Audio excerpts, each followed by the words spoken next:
Hello and welcome to the Daily Comic and Collectible, episode 522.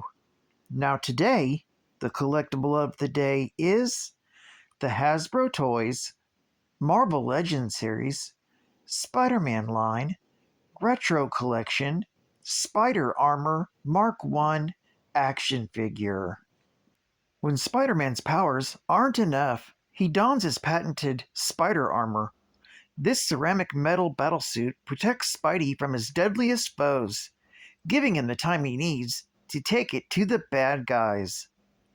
A tribute to the history of Marvel superheroes, the Marvel Retro 6-inch collection features core Marvel characters with retro packaging and design, modeled after the vintage Spider-Man toy packaging of Toy Biz Toys from the early 90s. Each figure includes multiple points of articulation for ultimate posability and display, with classic-inspired details and character-specific accessories. Collectors can expand their Marvel collection with the 1/12 scale figures from the Marvel Retro Collection. Package includes the Spider Armor Mark 1 action figure, 2 pairs of interchangeable hands, and 2 web splat effects, released in 2022 by Hasbro Toys.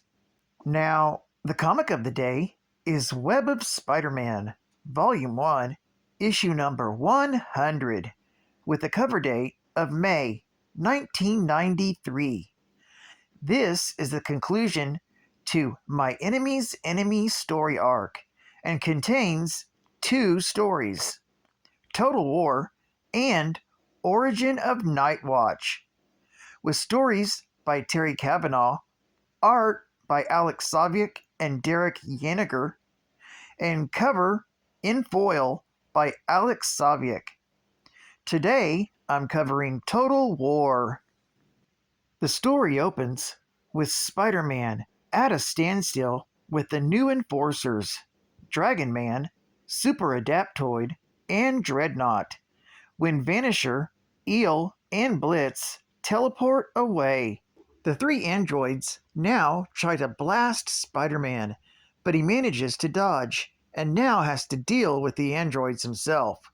Suddenly, conflicting Hydra and AIM technologies from Dreadnought and Super Adaptoid cause an energy feedback loop, or EMP-type blast, that takes out all the computer systems in the area. While riding Dragon Man, Spider-Man places a spider tracer on him and tries to get back to the foreigner's office. Elsewhere, Richard Fisk is in his rose garden, recounting how hard he has fought to keep others from inheriting his father's empire. And, cutting through waves in a speedboat, Alfredo Morelli, now calling himself the Gauntlet, wearing technology that he stole from Nightwatch, swears his vengeance on former friend Richard Fisk. Meanwhile, on a darkened street, a carjacker tries to get a lady's car. Nightwatch comes out of the shadows and takes care of the carjacker. He then mentions that his cloak can sense the energy surges of his stolen glove.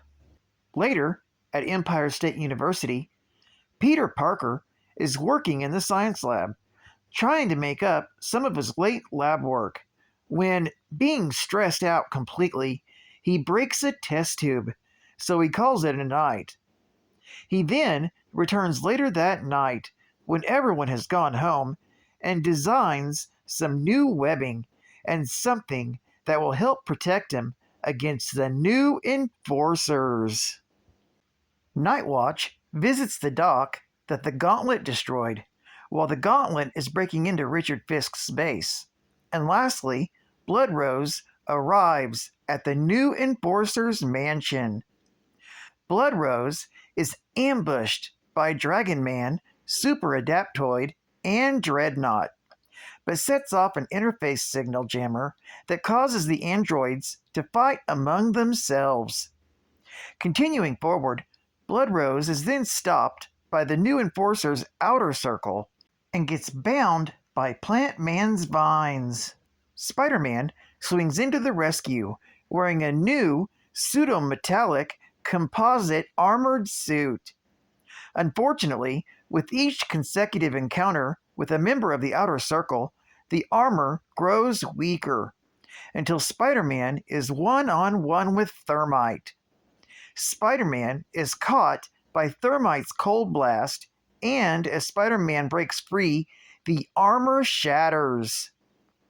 As Spider-Man fights for his life, Gauntlet arrives to challenge Blood Rose. Gauntlet is no longer clinging to his Richard Fisk identity. As the old friends fight, Blood Rose recounts how he had his friend Alfred Morelli undergo plastic surgery to look like Richard Fisk as part of their plan to shut down the Kingpin's empire. Suddenly, Nightwatch arrives on the scene to recover his power glove from Gauntlet. Blood Rose has Gauntlet in his sights, but shoots Nightwatch instead. Knowing that Blood Rose would try and escape via the trees on the property, Spider-Man rigs spiderwebs to slow down Blood Rose. Nightwatch takes care of Gauntlet as Spider-Man handles Blood Rose and unmasks him, only to find out he's Richard Fisk. The cops come and take care of Gauntlet and Richard Fisk. They apologize to Mr. Greycrest for the trouble on his property. He dismisses the cops and returns to his mansion, where the new enforcers are gathered. This story is continued in Web of Spider-Man, Annual, Issue number 9. Geek Fact. This issue is considered a key issue, being the debut of the Spider Armor Mark I, which was armor developed by Peter Parker to withstand the new Enforcer's gunfire. This issue also contains the origin of Nightwatch. It's also the first appearance of 2 of the new Enforcers, Tangle and Thermite. Bonus Geek Fact. When the new Enforcers attacked New York City using high-caliber firearms, Spider-Man created a suit of spider armor. Composed of a pseudo-metallic compound Peter Parker developed at Empire State University, the suit slowed him down and made him less agile, but it allowed him to be bulletproof. During the battle, the suit was shattered by a cold blast from Thermite.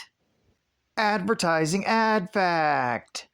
Alien abduction, November 5th, 1975, 5:49 p.m.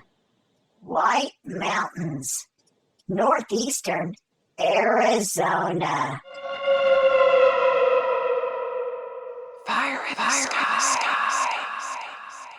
Based on a true story. Opening March 12th, 1993. State-of-the-art gaming. Hey, you won't find these Tiny Toons episodes listed in your TV guide. That's because they're only on your Super NES. You heard right, Buster. 11 brand new adventures. So realistic, you'll think you're playing an actual cartoon. All your favorites are here.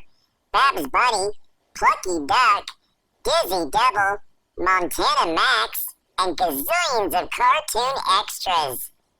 Each ready to put Buster Bunny's new spin kick and mad dash to the test, as he scurries through 6 stages and 5 sub-games, packed with tricky traps, mega mysteries, and hair-splitting anvils, courtesy of the Acme Anvil Company.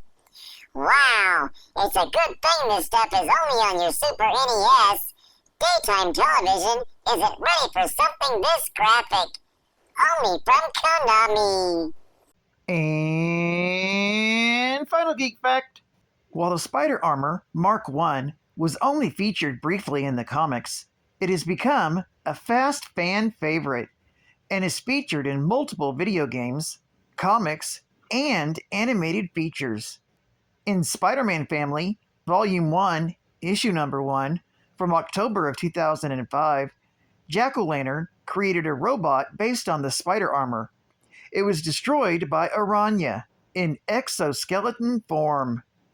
In Superior Spider-Man, issue number 32 from October of 2014, Spider-Man of Earth 14132 wears the spider armor and is among those killed by Karn.